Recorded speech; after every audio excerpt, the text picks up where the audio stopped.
قال خاتون نجوا كي عندما برلمان عراقي جوند شناغك او باوكي راستا خودت قال مدابا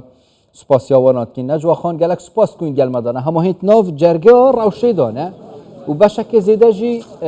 یعنی نکهاتی بحث کردن نوار روزنامه فرمیا وقایع یا عراقی دهاتی نبلاف کردن که رنگ اف پرسبیت چهار سر کردن رنگ هشتا جی دیار نینه که آیا نوار جواتان لرن عراقی دهین چوا کارج بویوه که دی بکن او یاسین هاتی نپسند کردن روزنامه وقایع هاتی نبلاف کردن ایدی وکی خوب نجب جی کردن نه اینا بن پی کردن صلاة لهموتان بالتأكيد أوي رودا ولا جندي شناخة سرقران محافظة كركوك ديارة أو جوتيارة خريكي إيشي خوي بيو خريكي كسابتي خوي بيو بلام بداخة وكسوباي عراق يعني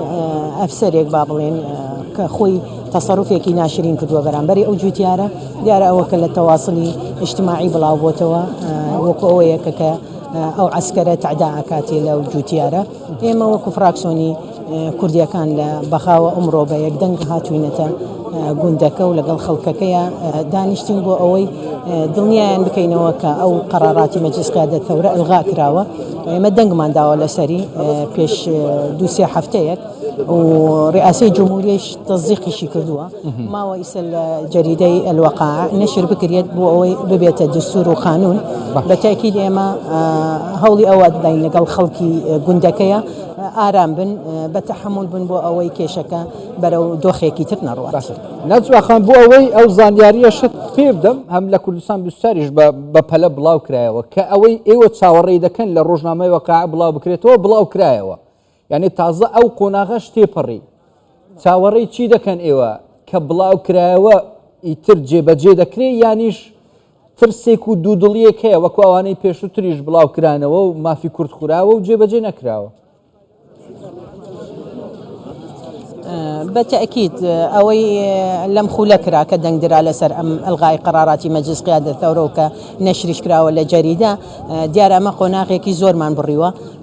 وكو أوي كقانونية ودستورية أبي جيب كريات بلام خطانا زان روجي كدنج من دال سر أم قرارة چند برلمانتاريك سكالايان تومار كردو دجي دنگ دانكا بلام محكمة اتحادية رجي كردو ودستورية ودنگ دانكا هيج كيشيك نية ديار أما أورونا كاتوا كجيب كريا دواي قناغي نشركش با من كيشكا بيكو بس مشكا خوي أصل بيكو بس تراون بتايبت لسنوري مادي صدوتشل إيوش إستا شناغان لسرقران وكركوك باقشتي يعني أو ناوتانا بخود أقريتو ككيشيان لسرا ناوتا كردستانيا كانن بو قناغي داهاتو بو أوي دوين الروي داوا دوبارا نكريتو دوبارا نبيتو چون بيكوا يقدنك فراكسيون كردستانيا كان إيش دا كان بو أوي دوبارا نبيتوا چه پلانێکتان هەیە چه بەرنامەیەکتان هەیە ئەگەر گەڕانەوە بەغدا بە تایبەت مەبەستم فراکسیۆنە کوردیەکان بەگشتیە هیچ پەیوەندیەکتان پێکەوە هەیە بۆ گەڕانەوە پێکەوە دانیشن بالتأكيد كإما بيكوا يقدنج بوين بو أوي سود بين سر أوي كدنج بدين لم خلا خطانا زانن شوار خل بيشيسا خوينوي دوامي بوكرا ويكمو دوام بو أم قرارة بلام بداخل ودنج يعني على سري سري عن كرد لبرلمان العراق بلام خوش بختانة إما فراكسيون كردية كان أم جارة يك ريز بوين يك دنج بوين بو أوي دنگ بدري لسري لخوا بزياد بيقوناغي وما نجبري دنگ من دال سري استيش باليني او ادين بخلقي ام غندو خلقي كركوكو اوي ناوچه دابراوا كان ما دي سطوچل هر يك دنگ ابين فراكسيون كرديه كان بو جيبه كردني همو كيشكاني ام سنوره باش كيا سكان جيبجي ناكري دياره بربستك لنا العراق لنا انجمني نوينراني العراق كايوا للروي ياسي والشرده كان لبرامبر كتله سياسه كان يتر ئیتر لەوێ هەموو هێزێکی خۆتان بەکاردێنن بۆ ئەوەی یاساکان لە بەرژەوەندی هەموو هاوڵات یعنی عێراق بە تایبەتیش کوردستان ئیتر پەسەند بکرێن و جێبەجێ بکرێن لە سەرۆک وەزیرانیشەوە ئیمزای لەسەر دەکرێت هەر لەسەر ئەو هێزەی کە ئێوە ئیتر لەسەری دەڕۆن بەڵام دوای ئەوە هێزێکی تر هەن یعنی لێ ناگەڕێ یاساکان وەکو خۆی جێبەجێ بکرێ بەڕای ئێوە چه هێزێکن ئەوانە و چون دەتوانن بەرامبەر ئەو هێزانە شەڕی خۆتان بکەن لە ڕووی یاساییەوە بالتأكيد ئەوەی لە پەرلەمانی عێراقە هەر خۆتان نەزانن ماوەی تقریبا 4 مانگێ مەجەلسەکانمان تعطیل بوو دەربارەی دەنگدان لەسەری ئەم قانونە کە لەگەڵ دوو قانونی تریش کە ئەحوالی شخصی پێڵین و عەفو عامی پێڵین لەگەڵ ئەوە بەسرابوون بەیەکەوە نزیکەی 4 مانگێمە تعطیل جەلسە بوو بۆ ئەوەی کێشە دروستەکردیان لەناو کێشیان دروستە کرد لەناو هۆڵی پەرلەمان بۆ ئەوەی دەنگ نەدرێ لەسەری بەڵام هەر ئێمە موسڕ بووین و دەنگماندا لەسەری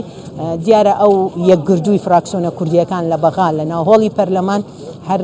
بەو شێوە ئەمێنین بۆ جێبەجێکردنی هەموو یاساکان کە دەنگمانداوە لەسەری پێش ئەوەی خولەکەمان تەواو بێ. پەیوەندیتان لەگەڵ ئەنجومەنی پارێزگای کەرکووک چوونە چکە بەشێکی زۆر یعنی لەو کێشانەی کە چارەسەر نەکراون دەتوانن لە خوار ئەنجومەنی نوێرانەری عێراق مەبەستم ئەنجومەنی پارێزگای کەرکووکە لە ڕێی پارێزگار